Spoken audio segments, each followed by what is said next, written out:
Chapter 6, Misgivings on Giving Gifts. I think I showed this picture already, but it's oh, always good to see Nightlight, or as he is known now, Jack Frost, in one of his iterations with his staff. Most years, Jack's duties on Christmas Eve were primarily of his own choosing. He could fly on the wind to any place on earth in a matter of minutes, and so he tended to keep a watchful eye on the entire undertaking. If there was a sudden, disastrous tangle of toy supply balloon blimps over Europe, he would drop in to sort out the traffic jam and send the blimps on to their assigned locations. Thus, as North and his sleigh made their way to each city, they could load up with the requested toys that were stored within these blimps and then blanket that city and its surrounding towns and villages with the wished-for toys of the children who lived there.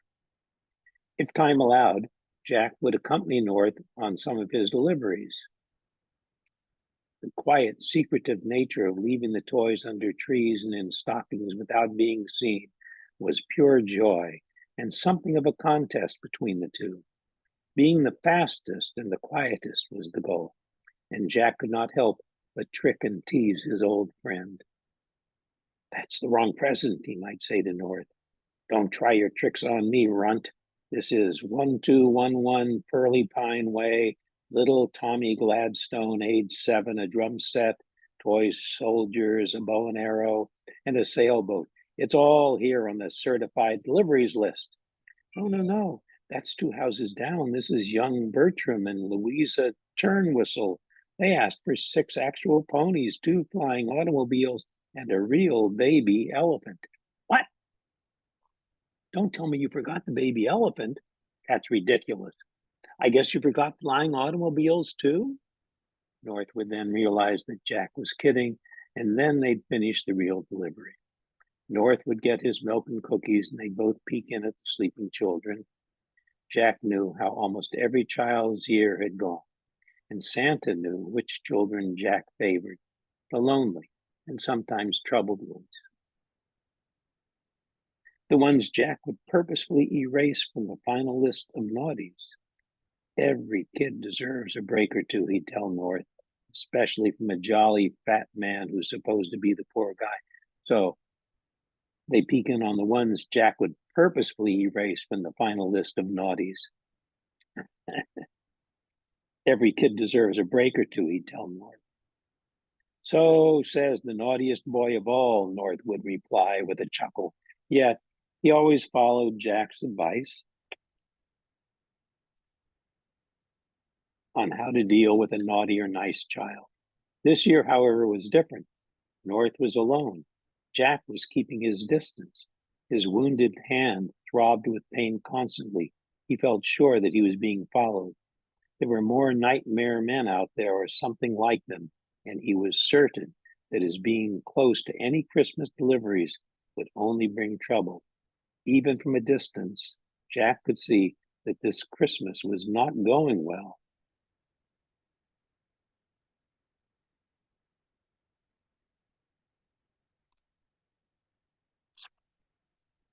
Chapter 7, A Yuletide Most Untidy. Out of caution, Jack was waiting for the group back at the pole when the Christmas deliveries were completed. Catherine was relieved to see him, but the other guardians could all tell from the look on Jack's face that he was even more worried than they were. North decided not to question Jack's absence. He knew the boy had been doing his best in his own way. "I fear for what is to come," Tooth said, expressing what each of them was feeling. "The grown-ups are becoming desperate. The children are staying strong and steady, but all this uncertainty, this dread, takes its toll on them." "Indeed," North agreed, "but I'm afraid worse things are in store."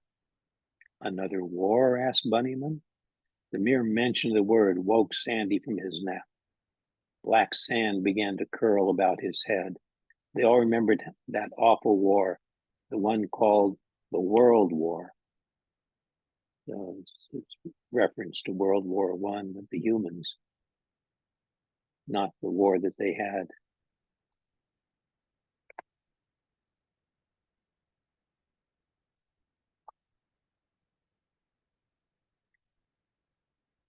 And a little glitch there in my Zoom. So two things are worrying them: the depression of the 30s and the fact that there had been a world war in the human world. And there is a premonition about Pitch and the Nightmare Men.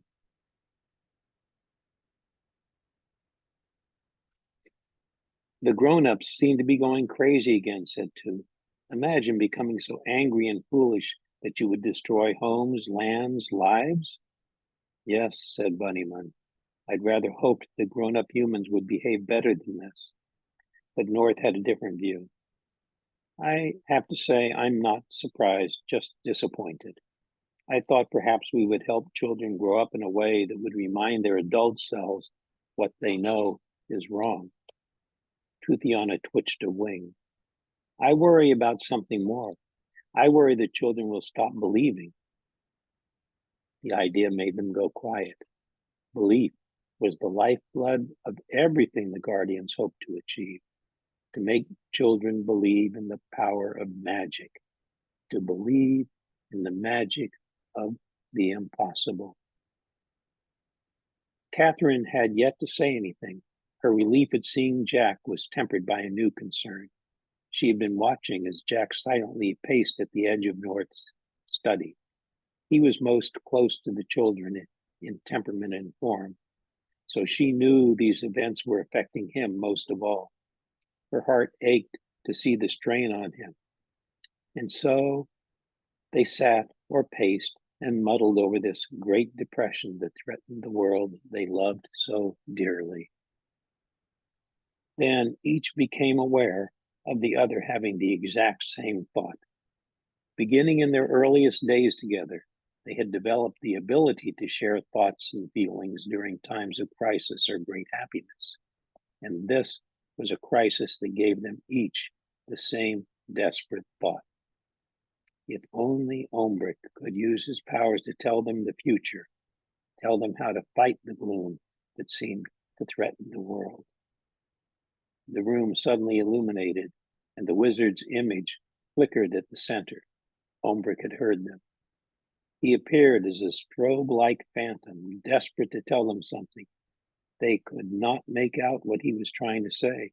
His voice was unclear, splintered. The massive efforts to slow time across all of Earth during Christmas had clearly wearied the wizard.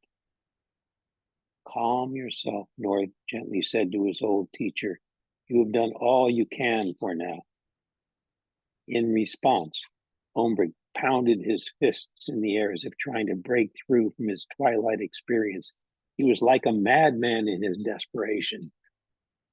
Ooh. He'll burn himself out, cried Tooth. North, said Bunnyman, his voice uncommonly concerned for a puka. You must calm him. But before North could say more, Ombrick slumped, shaking his head in exhaustion. His long beard sweeping across the floor, he began to fade. But as he did, he looked very deliberately at Jack Frost. Jack returned the gaze. Their exchange was intense, but Ombrick's expression gradually grew serene. The furrows on his brow smoothed. Father Time and Jack were speaking with only their thoughts. But oddly, these thoughts were blocked from the other guardians. They could feel a mental wall in their minds that kept this conversation from them. But it did not feel like an unfriendly act of secrecy. They trusted Ombrick's judgment in speaking only to Jack. The old wizard always had a reason, and he had never failed them. North mused. He's helping us the only way he can. Ombrick grew dimmer still. His figure became as hazy as fog, but his eyes, fixed on Jack's, remained bright.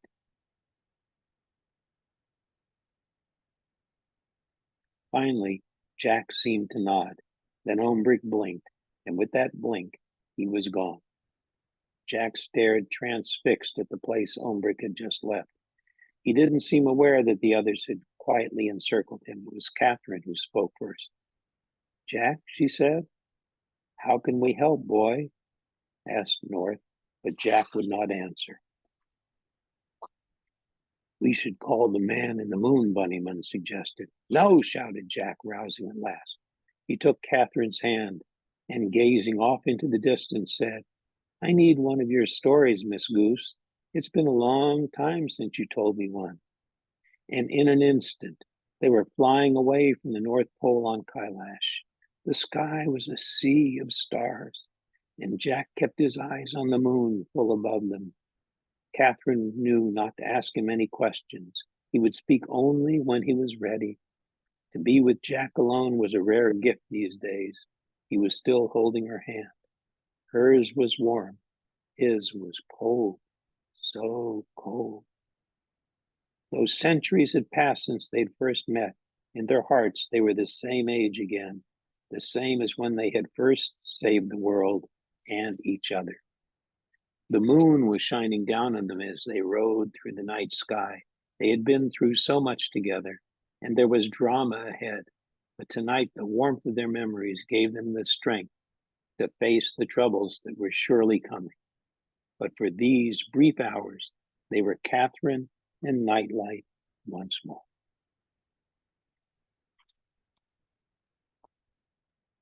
Chapter 8, The Everlasting Lip Touch. It all began with a kiss, remembered Catherine as they flew. That's when Nightlight ended and Jack Frost began. She thought back to the war of dreams so many years ago when Pitch had imprisoned her in an endless nightmare of sleep.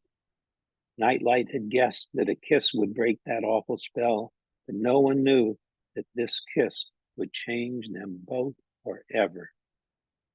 Nightlight was a special being of the Golden Age. The Nightlights were a secretive brotherhood about which almost nothing was known.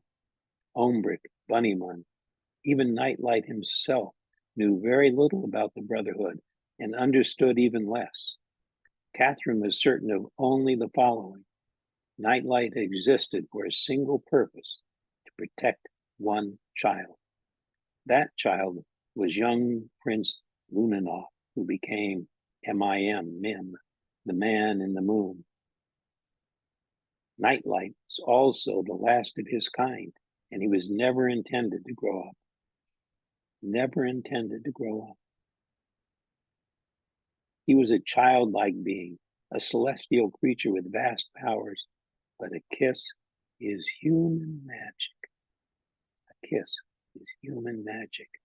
And when Nightlight kissed Catherine, the magic of the Golden Age and the magic of the humans mixed and merged and made a new magic that was unlike any the universe had ever seen. A new magic that was unlike anything the universe had ever seen. The kiss had only lasted a second or two. Ombrick had measured it at exactly 2.86001 seconds, and Bunnyman referred to it as the everlasting lip touch, which struck Catherine as a very Putin way to describe what had happened. Ombrick had tried to explain some of what their kiss had unleashed when he told them. For humans, the first kiss is the end of childhood and the beginning of the grown-up journey. When two beings understand each other completely and never tire of each other, when they are always eager to be in the other's company, when they find delight even in the other's faults and trust in everything they do, when absence brings both anguish and strength, and when hope is made solid, then a kiss brings forth the most powerful magic of all. It creates an unshakable belief in another. I think that bears reading again. See, that's why I really love William Joyce, who wrote these books. When two beings understand each other completely and never tire of each other, when they are always eager to be in the other's company, when they find delight even in the other's faults and trust in everything they do, when absence brings both anguish and strength, and when hope is made solid, then a kiss brings forth the most powerful magic of all. It creates an unshakable belief in another. And so it was with Nightlight and Catherine. This kiss brought about an unshakable belief in the wonder and goodness of each other. And this belief became amplified by Nightlight's powers. In those 2.86001 seconds, let me see, tenths, hundreds, thousands, 10,000s, 100,000s. That would be 2 and 86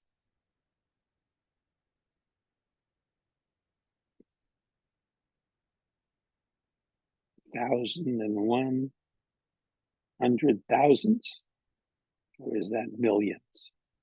Seconds. Pitch's nightmare spell on Catherine was shattered, and she awakened from her near endless sleep. But in her heart, she knew that something in both of them had been transformed. It would be a long time before they understood in full the extraordinary transformation which was to come. But instead of bringing them together, the kiss and its after effects pulled them apart. Nightlight would vanish for more than 100 years, and while Catherine never stopped believing that she'd see him again, his absence took its toll on her. She missed him. She missed their bond. She missed the brightness of his company. Even then, in the winter of 1890, she and the other guardians began to hear tales of an untamed, white-haired youth who varied in age and made a mark on all who encountered him. His exploits quickly became legendary. He had taken on the identity of a dazzling young gentleman of great wit and zestful temperament named Jackson Overland Frost. So this was in the year 1890. Jackson Overland Frost. It was Catherine who first suspected that Jack Frost was Nightlight transformed. An article in the London Times described this young Mr. Frost who had taken London by storm. It's a quote from the London Times. His handsomeness is pleasing in a way that crosses over into curiosity. He has a face that invites a second look and then the urge to stare. His features seem to exist in some twilight between youth and adulthood. His skin has a slight iridescence, like a perfect layer of new fallen snow in moonlight. A perfect layer of new fallen snow in moonlight. His complexion is pale, but there is always a flash of red in his cheeks, setting off the icy blue of his eyes. His shock of white hair is like a crown of mischief, a sort of proclamation of roguish royalty. Even at his most thoughtful, there is about him an air of cheerful possibilities, of pranks or fun about to be had, and in abundance. Reports of his age seem to vary. Some guess him to be in his early teens, while others are adamant that he is at least several seasons past 20. Upon reading this, Catherine knew in her bones that this Jack Frost must be Nightlight. The last time she had seen her friend, he radiated the same qualities and features, but it was the lack of certainty about his age that also stood out to her. In the years after Nightlight had disappeared, Catherine aged as any young girl would until she turned 16. Then something extraordinary happened. Whenever her thoughts dwelled on Nightlight, she would instantly become younger, usually around 12 years old, the precise age she had been when Nightlight had kissed her. She could remember everything that had happened to her since the kiss, But she was not only physically younger, she could also remember exactly what it felt like to be younger. That's something, to remember what it felt like to be younger. The feelings and thoughts one has at 12 are different than at any other time of life. So, in a strange way, she could go back in time and remember and actually become her childhood self. For years, she kept this new ability a secret from the other guardians. It, after all, happened only when she thought of Nightlight. It kept him vivid in her mind. There were many times when he seemed to be as close as a sigh, and this became a great comfort. His absence was a wound that she kept to herself, so this tender marvel of remembrance felt very personal and private. But in time, it became obvious to her and the other guardians that the kiss had changed her in other ways. By the time she was in her 20s, her aging slowed and then stopped completely.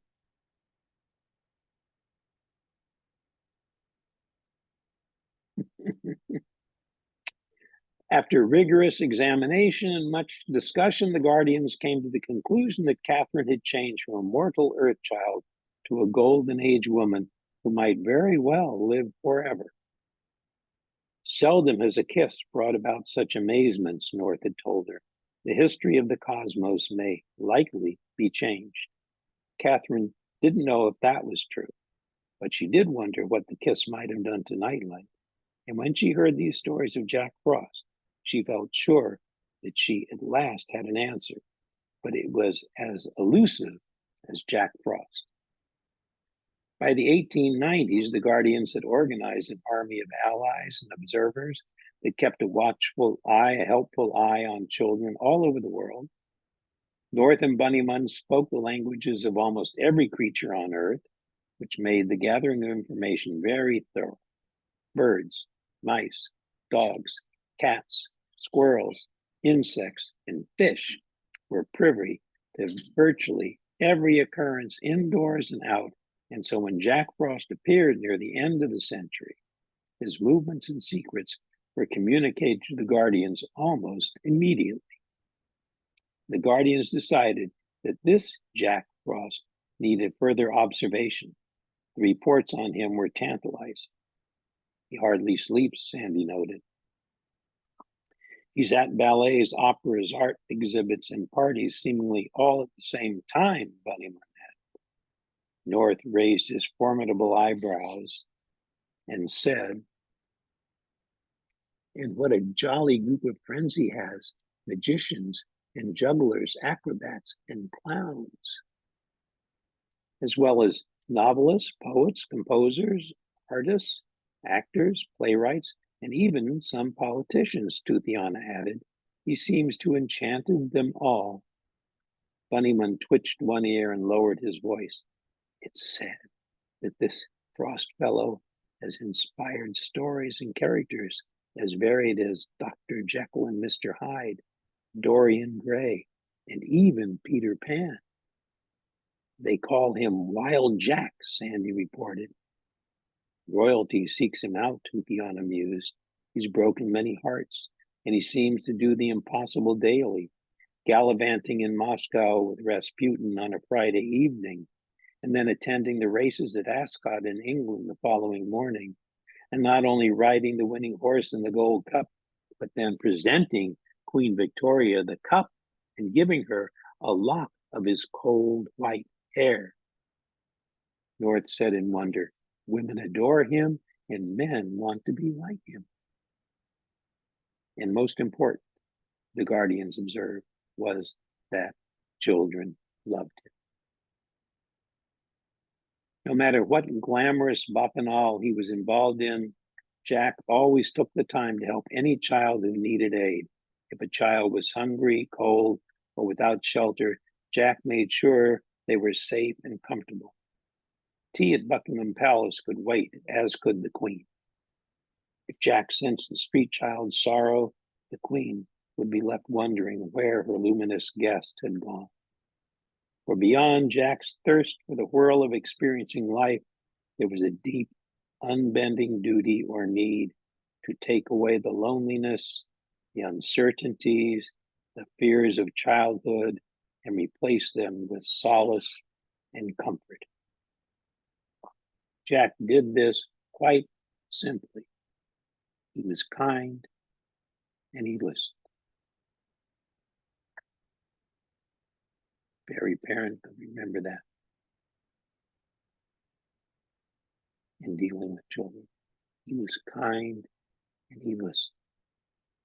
He never, however, let a new friendship last for very long. His company was like that of a shooting star, a bright and wondrous flash, and then he would vanish. He wouldn't cut off a friend completely, but he would become aloof, seldom seen, a pleasant phantom. And of equal interest, it was found that he could also become invisible when he wished. He could fly great distances by a force that could not be seen. He was able to walk on clouds, and on rare occasions when he did sleep, it was always during a full moon and on a drifting cloud. He had a staff that apparently wielded an assortment of extraordinary powers. Most important, he could, in fact, change his age at will, but never younger than 11 or older than 18. Yes, thought Catherine at the time. This must be my Nightlight. The kiss has given him the same ability as mine, but why has he not shown himself to us?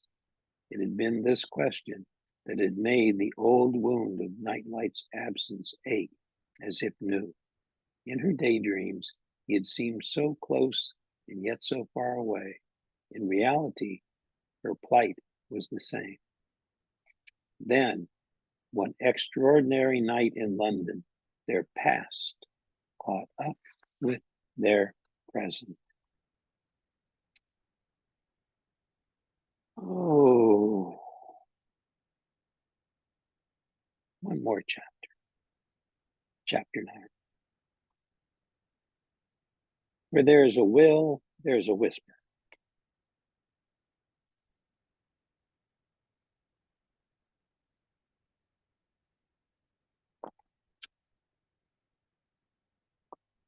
As they neared the Isle of Ganderley, where Catherine lived, she realized that Jack had fallen asleep against Kailash's feathers. You remember they were flying through the air while all this reminiscence takes place. He seemed so desperately to need rest. His brow was furrowed, making him seem older than he was. The many burdens of his long life weighed on him, she could tell.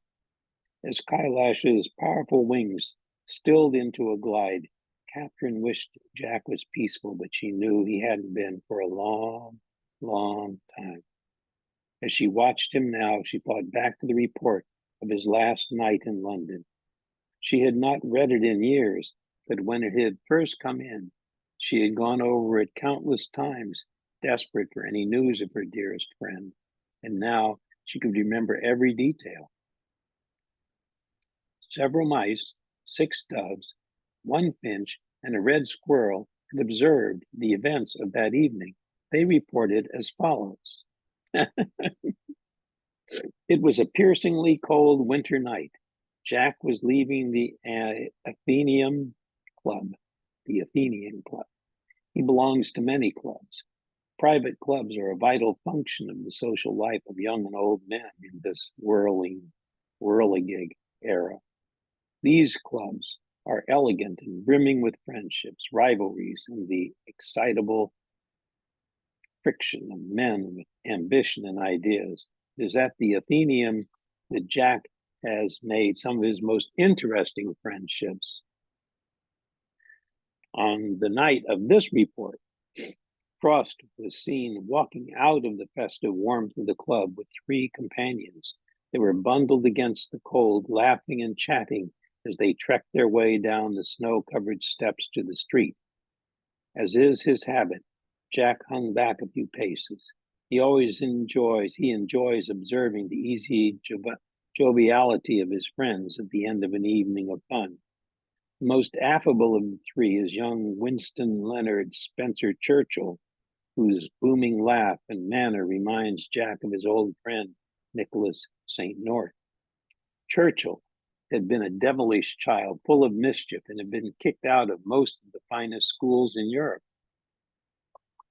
On this evening, he is smoking a huge cigar and is, at this point, singing the song of one of the schools he attended.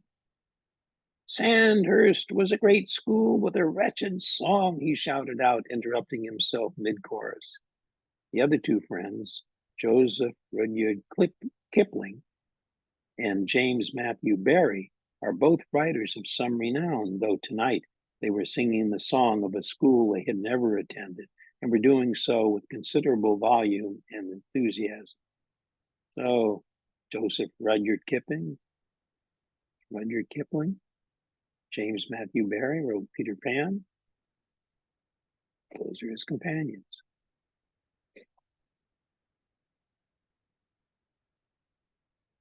It would jolly well help if we knew the words, said Kipling, laughing. But this ignorance did not seem to hamper his and Barry's happy attempt. Jack grinned. He liked his friends best when they behaved less like adults and more like children. But as the group reached the sidewalk, they passed a huddle of street children who stood shivering in the evening air. Please, sirs, a penny for the hungry, said one child with a practiced, hopeful desperation. Jack's friends did not even glance the children's way. These children were cold and close to starving. Jack saw the ragged clothes, the thin, lanky legs and skinned elbows. Again, Jack stayed back, watching as his friends continued down the street. The children stood quiet and shivering. They watched the happy threesome stagger and wail down the street.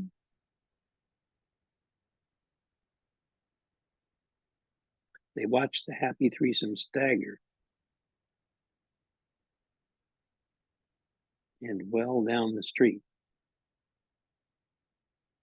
Wail could be there wailing away. Jack appeared angry with his friends.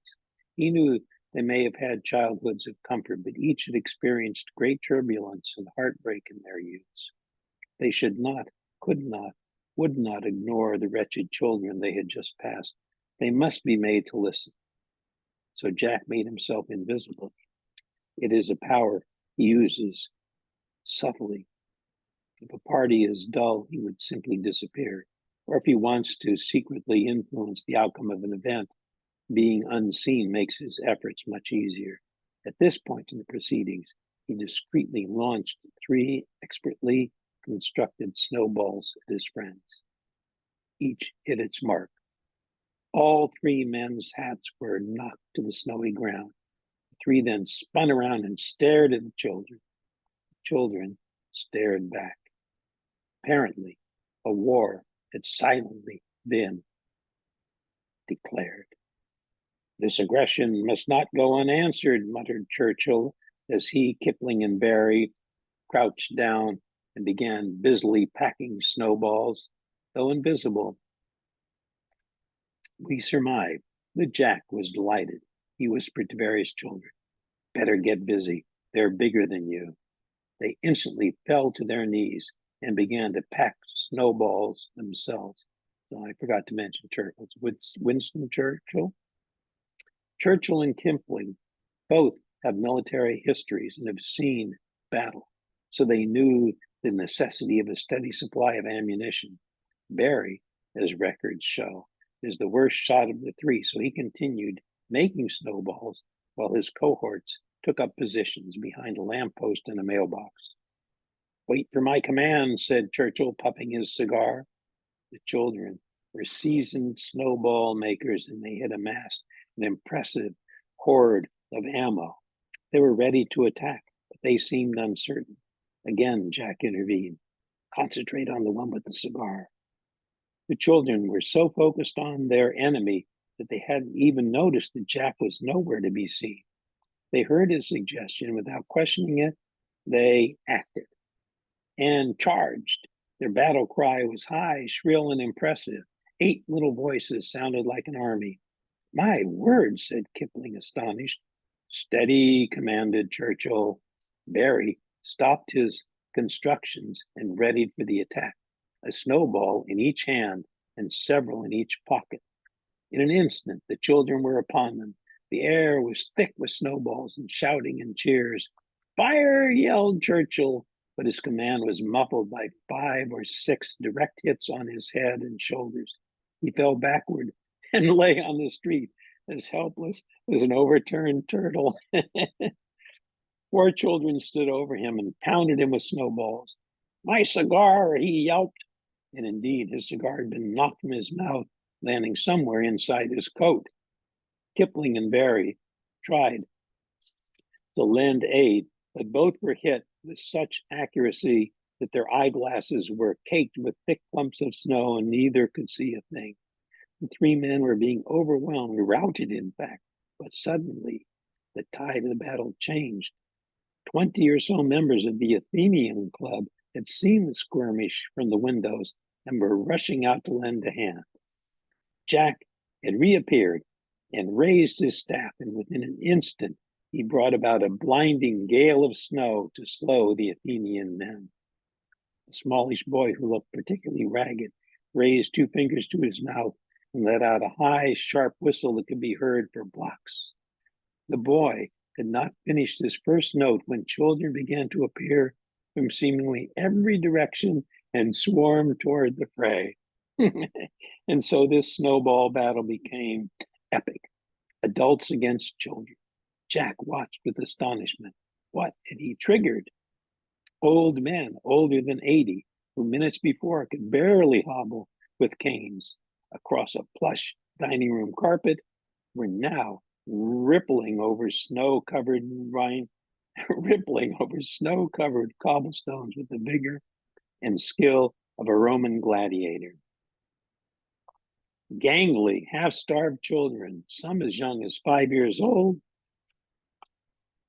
were standing their ground or attacking with the stalwart cunning of the most seasoned generals. The blur of 1,000 snowballs glistened in the street lamp's glow as cheers and laughter of pure, exultant joy filled the air. The strange, untethered glee of making pretend war with well-packed snow had turned men into boys and children into heroes. Jack returned to invisibility, but he stayed in the thick of this battle royal, flying from place to place, faster than any snowball. He was heard shouting instructions or guidance to anyone he felt was in need. At first, he only helped the children, but as the ruckus continued, he began to urge the Athenians on. So focused were the combatants that none ever wondered who was helping them. The fight reached a pitch so fevered that one by one participants began to collapse with exhaustion and merriment. There were calls of, "Stop, enough, I surrender, I'm done." Shouts became laughter. The din of the battle dissolved into a sing-song of helpless giggling and gasping and guffaws. Churchill struggled to his feet. He was laughing with more gusto than anyone. He pulled his still-lit cigar free from some deep fold of his coat and took a long and satisfying puff. I suggest we call an end to these hostilities, he said to the spent troops. I suggest we call this battle a draw. He took another puff.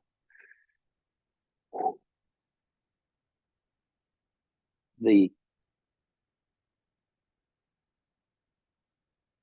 half-block heap of young and old sat panting, their warm breath making a wheezing fog around them.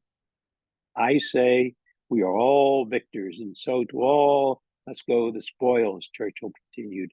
Let us retire to the warmth of the club. I urge that we leave the snow to fall in peace and that we feast like kings. Cheers of agreement rang out as they helped one another to their feet. Churchill began to sing his old school song, the song of his beloved Sandhurst. And so, from those who have gone before, to those who are yet to come, We pass our motto loud and clear, all evil overcome. As true as is a brother's love, as close as ivy grown, we'll stand four square through our lives to every wind that blows. It was then that Frost tactfully reappeared as stealthily as he had vanished in the first place. Smiling, he watched the scene unfold. Churchill slapped him on the back, still in full-throated song, and joined by all who knew the words. They never saw me, Frost whispered to Twiner, but I believe they thought I was there.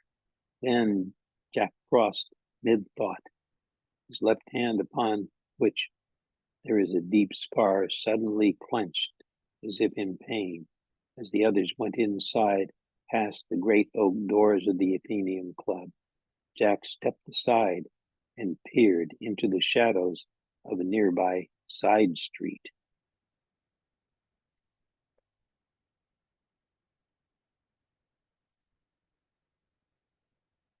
It took a moment before the nightmare men showed themselves. In less than an instant, Jack once again turned invisible.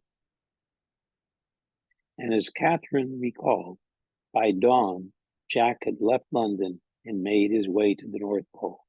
He had returned to them, but in all the years since, he had never offered any explanation for his long absence or why he was now called Jack Frost. Catherine knew that Jack was hiding some dark truth, and he was hiding it for a reason. She hoped that now, perhaps, she would finally learn the secrets of her fair-haired boy. We will go on to chapter 10 next time.